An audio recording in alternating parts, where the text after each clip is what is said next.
dhe motra. Po, përndryshe jemi në Klinë, si që thash më herët tek fshati i Zajm, ku në këtë pjesë mungon trotuari, do të thotë orë, që nga fillimi, prej se hynë në këtë fshat, nuk ka trotuar ku munden të ecin fëmijët banor të kësaj lagje. Më saktësisht këtu është rruga Tahir Sinani, ku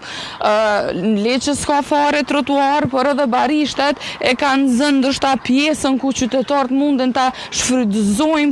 për t'ju larguar makinave. Edhe mund të themi që rruga ka nisë me u rregullu këndena ka 7 shtatori, por ka përfunduar, do të thotë nuk është rregulluar gjithsej. Kjo rruga këtu te Tahir Sinani, do të thotë ka mbetur e vjetër, ndërsa kjo këtu është shtruar e re shumë e bukur, por që mungon trotuari edhe fëmijët e kanë afër këtu shkollën, ku zakonisht do të thotë këtu ka edhe vetura dhe ne e dim vazhdimisht se si qytetarët i ngasin veturat e tyre, ndonë se nuk kanë me u mbush mend ndonjëherë që në këto rrugë, edhe pse shkruan mirëmëngjesi, edhe nëse këtu shkruan shpejtësia 30, ne si shqiptar kemi qef me vozit pak më shumë, edhe me kriju ndeshjet shumë ta si që dim edhe që janë bërë tashmë në vendin tonë të Kosovës. Vlen ceket që edhe policia e Kosovës tashmë janë në një aksion, edhe dje kanë qenë edhe sot kanë nisur në çdo cep ka polic ku po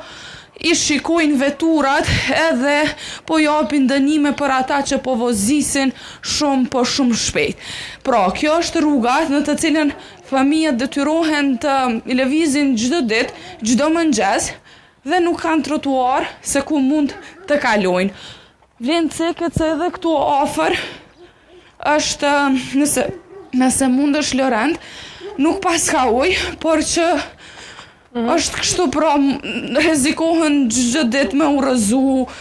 me u ik veturave, edhe është problemi i cili po i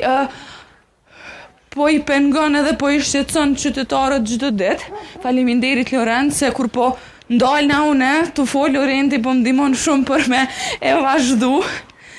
Ja, pra, edhe po më pëlqen se kjo veturë që për shembull